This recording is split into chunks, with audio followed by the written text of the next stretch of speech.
نماز پڑھنے کے لیے سب سے پہلی شرط ہے باوضو ہونا، بغیر وضو کے نماز نہیں ہوگی۔ اور آج ہم سیکھیں گے وضو کا سنت طریقہ۔ سب سے پہلا پوائنٹ ہے نیت کرنا، چاہے آپ دل میں کریں یا زبان سے کہیں۔ نمبر 2 ہے بسم اللہ پڑھ کر وضو شروع کرنا، وضو شروع کرنے سے پہلے آپ کو بسم اللہ پڑھنا ہے۔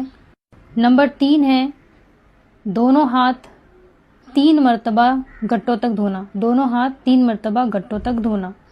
نمبر 4 ہے مسواک کرنا، اگر مسواک نہیں ہے تو اپنی انگلی سے دانت کو صاف کر سکتے ہیں۔ نمبر 5 ہے 3 مرتبہ کلی کرنا، اور نمبر 6 ہے 3 مرتبہ ناک میں پانی ڈالنا اور الٹے ہاتھ کی چھوٹی انگلی سے ناک کو صاف کرنا، ناک کی نرم ہڈی تک آپ کو پانی پہنچانا ہے۔ نمبر 7 ہے 3 مرتبہ پورا چہرہ دھونا، پیشانی کے بالوں سے لے کر تھوڑی کے نیچے تک، ایک کان کی لو سے دوسرے کان کی لو تک، یعنی آپ کا پورا چہرہ گیلا ہونا چاہیے۔ اس کے بعد پوائنٹ نمبر 8 ہے دونوں ہاتھوں کو کونیوں سے اوپر تک دھونا ہے 3 مرتبہ۔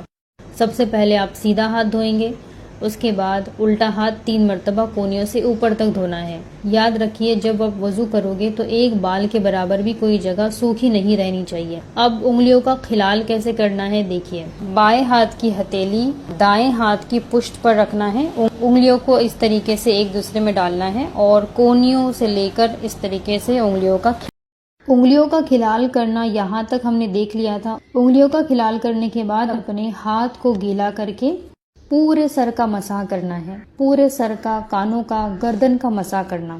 پورے سر کا مسح کرنے کے بعد پوائنٹ نمبر 11 ہے دونوں پیروں کو ٹکنوں سے اوپر تک دھونا ہے، ہاتھ کی چھوٹی انگلی سے پیر کی انگلیوں کا کھلال کرنا ہے۔ پہلے آپ کو سیدھا پیر 3 مرتبہ دھونا ہے، پھر الٹا پیر 3 مرتبہ دھونا ہے۔ وضو کرتے وقت چہرے پر پانی زور سے نہیں مارنا چاہیے، خوب مل کر اچھی طرح وضو کریں اور وضو کے بعد کی دعا پڑھ لیں۔ یہاں تک جو ہم نے سیکھا یہ تھا وضو کا سنت طریقہ۔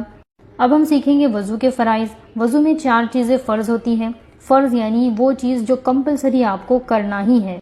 تو سب سے پہلا پوائنٹ ہے پیشانی کے بالوں سے تھوڑی کے نیچے تک، ایک کان کی لو سے دوسرے کان کی لو تک پورا چہرہ دھونا۔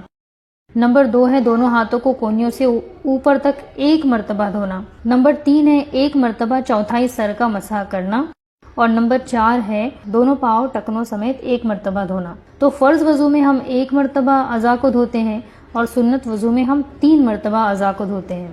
سنت وضو میں ہم پورے سر کا مسح کرتے ہیں 1 مرتبہ، اور فرض وضو میں ہم چوتھائی سر کا مسح کرتے ہیں۔ جب بھی ہم نماز پڑھتے ہیں تو ہمیں سنت وضو ہی کرنا ہوتا ہے۔ فرض وضو کی کچھ شرطیں ہوتی ہیں